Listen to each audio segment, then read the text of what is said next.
Mankind's age-old treasure hunt, the search for health and vitality in the beneficent rays of the sun.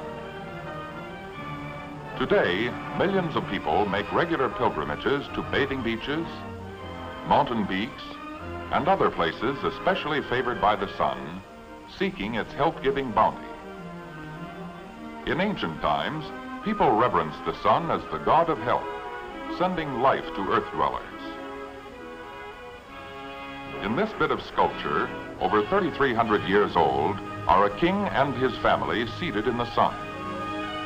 To demonstrate the vital power of the sun's rays, the sculptor carved the word life at the ends of some of the beams. The Greeks and Romans prized the healing power of the sun. They built, as part of their houses, the solarium, where sunbaths could be taken regularly. Hippocrates, the father of medicine, praised the beneficent effects of the sun in healing stubborn wounds. But neither he nor any of the ancients knew why the sun brought health, why it healed wounds. They knew only that their sun god sent life and health-giving rays, and that was good enough. But not good enough for the men of science who came afterward. Not good enough for the curious Sir Isaac Newton, who was sure that there was more to sunlight than meets the eye. So he trapped a sunbeam and passed it through a prism. And there were the colors of the rainbow, the component parts of white light. That was way back in 1666. Those ancient sun worshippers must have seen many rainbows, but they never associated this awe-inspiring display with a breakdown of sunlight. But the spectrum which Newton unfolded, the red, orange, yellow, green, blue, and violet, were not all of the rays of sunlight. They were only the visible rays, that portion of sunlight which the human eye can see.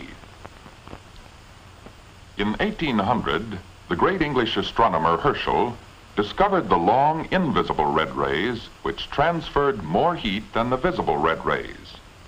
And in the following year, the noted German physician Ritter discovered the shorter and more chemically powerful ultraviolet rays at the other end of the spectrum. Infrared, ultraviolet.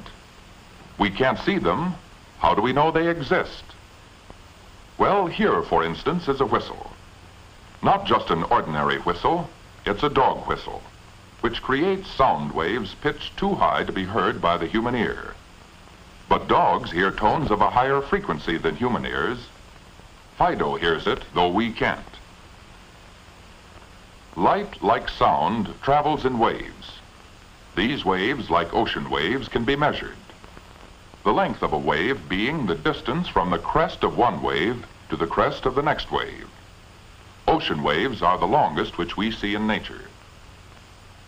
These little ripples are also waves, but their wavelengths are much smaller than the giant ocean waves. But even these tiny waves are tremendous in size compared to the wavelengths of light, which are so small that an entirely different unit of measurement had to be developed. Let's begin with a measuring stick, a meter in length. 1/1000th of a meter is a millimeter. 1/1000th of a millimeter is a micron. 1/1000th of a micron is a millimicron.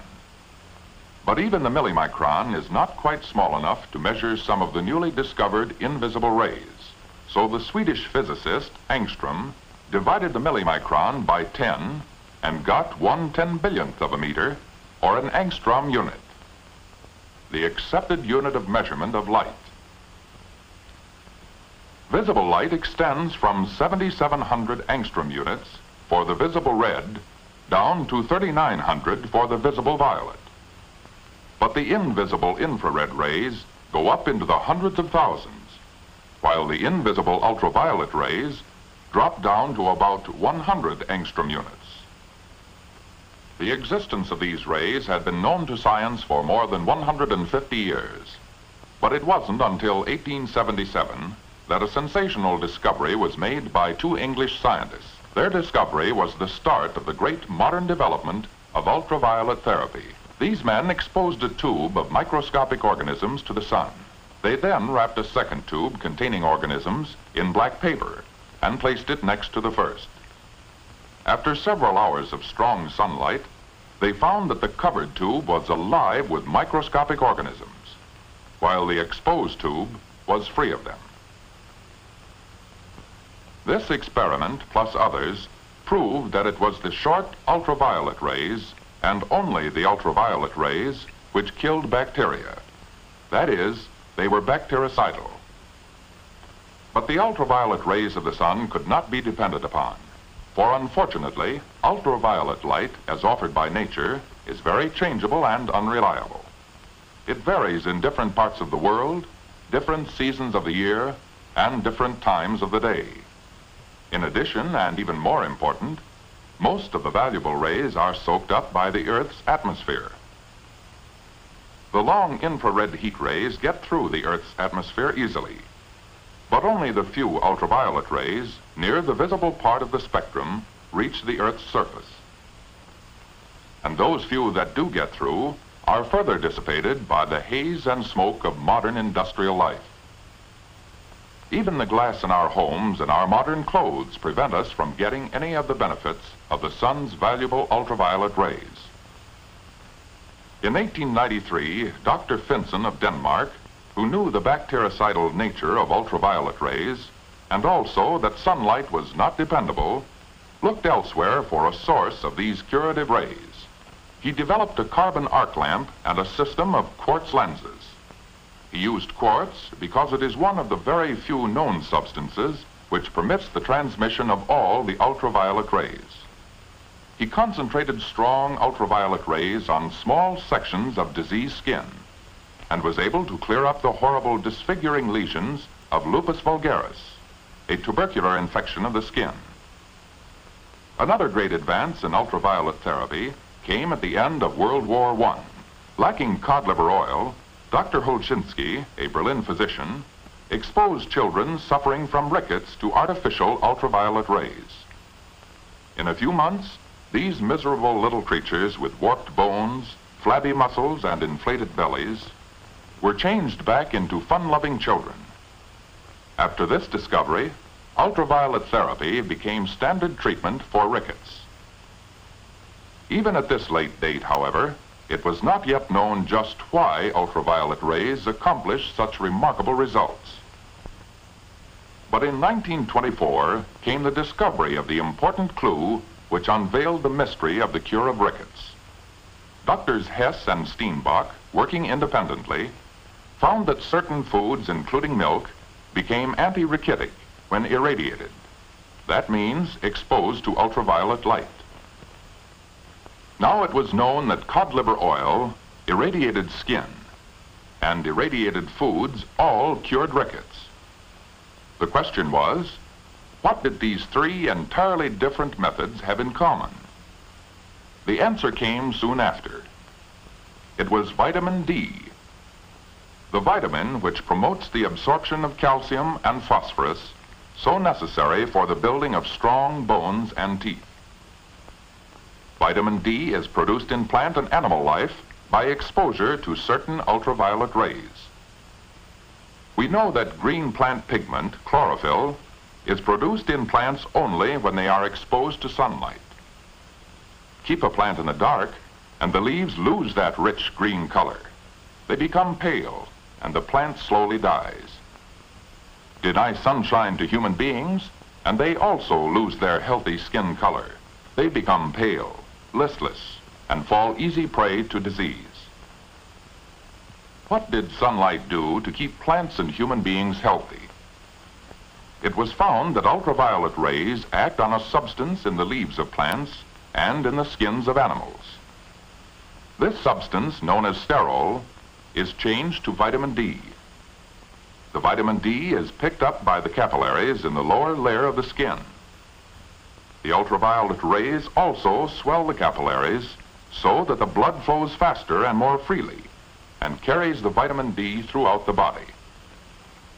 Although these ultraviolet rays are absorbed only by the outer skin, they affect the metabolism of our bodies, the blood formation, the digestive system, the bone structure, and the whole nervous system. Further experimentation established the fact that the ultraviolet rays necessary to produce the reddening of the skin, or erythema, kill bacteria, and cure rickets, fall in that light wave band between 3100 and 2300 angstrom units. And this is the band of rays that became the goal for inventors of ultraviolet ray generators. While the carbon arc, the first of these generators, was useful for therapeutic purposes, it had too many drawbacks. To create the arc, the electrodes had to be made to touch, then pulled apart to form the proper gap. The formation of sparks and ash, the high running expense due to its operation at very high temperature, and the nuisance of replacing burned-out carbons pointed to the need for a better lamp. The early quartz mercury arc was an improvement over the carbon arc. Its value diminished, however, with usage, as the fused-in metal electrodes deteriorated and formed a fine deposit on the inside of the quartz tube. It was this steadily increasing deposit which gradually reduced the ultraviolet ray output through the quartz, until the electrodes eventually burned out entirely. Then, in 1938, an American inventor put his mind to the problem. How could he develop an ultraviolet ray generator which would have none of the disadvantages of the older types? One that would make the sun's health-giving qualities available at low cost to underprivileged men, women, and children who lived in homes rarely reached by the sun's rays. The inventor, Frank Furedy, went to work in a Milwaukee basement. After several years of intensive experimentation, he came out of that basement with a proved theory and an ultraviolet ray generator operating on an entirely new principle, activated by radio waves. A pure quartz tube with no electrodes to deteriorate and burn out, simple in principle and operation, an automatic timing device so that it could be used safely in the home, and at a cost which would make it available to people in all walks of life. But before going to the public with this startling new product, Mr. Furedy gave this lamp the acid test. He submitted it to the American Medical Association, which in turn requested an eminent scientist to test the lamp. Here is the scientist's summary of his many laboratory tests.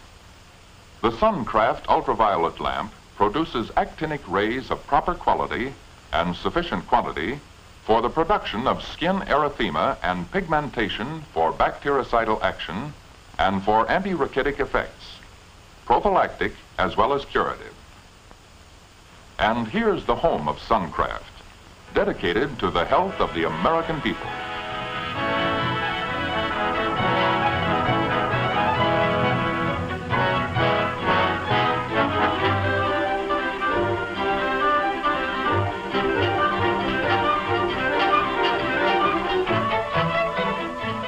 Mr. Furedy's invention begins with these pure, transparent quartz tubes.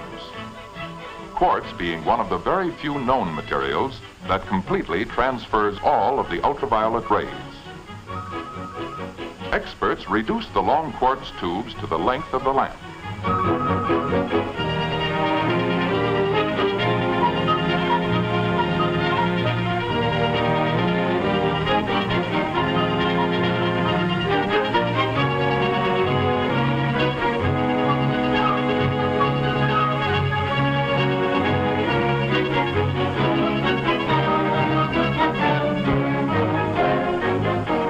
Exhaust the air from this tube, a mercury trap is fused to it and the air drawn out. The evacuated tube is now filled with rare gases, and it is then sealed with a drop of mercury on the inside to carry the electronic discharge through the tube. Here's the finished heart of the lamp, a burner without electrodes. No metal wires to sputter away and coat this precious quartz and hold back the vital ultraviolet rays. This sealed tube without wires is placed in a field of radio waves. And here it is, ready to bring its health-giving rays into the dark corners of the world. But not before each lamp gets an exhaustive 48-hour test under these high-frequency radio waves. Oh, the waves are there all right.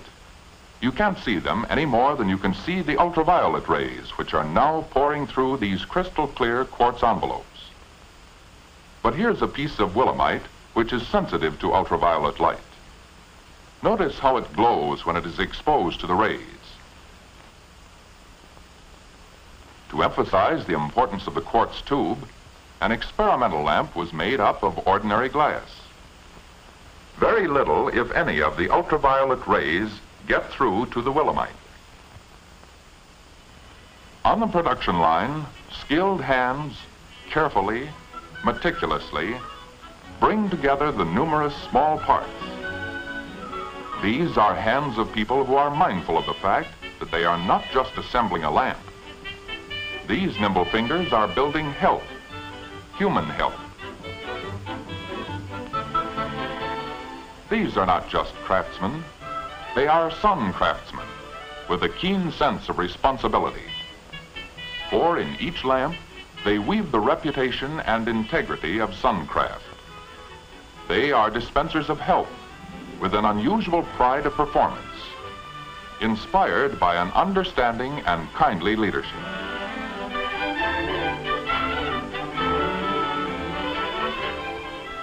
So they assemble and test, assemble and test.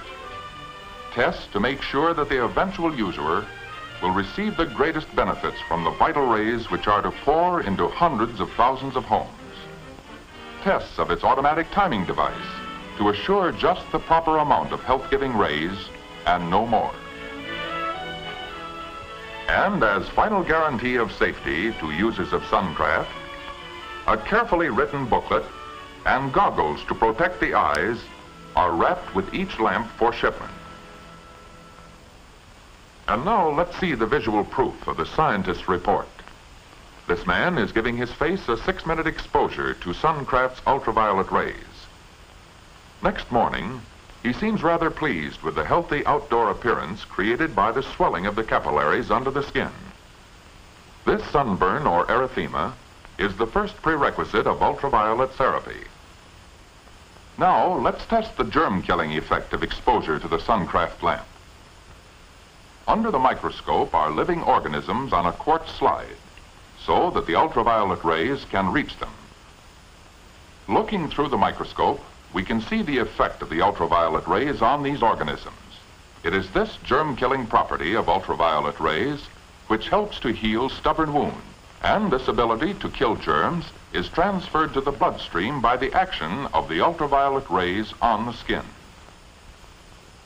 This irradiated blood circulates through the entire body and carries its germicidal power with it, thus helping us to resist disease. As a result of these beneficial effects of ultraviolet exposure on the blood, an interesting medical technique has been developed to speed up this bactericidal action. Here at Grace Hospital, a measured amount of the blood of a patient is bypassed through a quartz container, where it is exposed to ultraviolet rays and then recirculated throughout the body. This method has proved especially helpful in fighting virus pneumonia.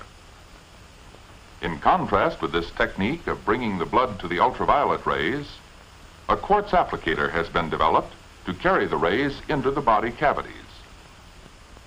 Medical science is also using the bactericidal effect of ultraviolet rays in operating rooms.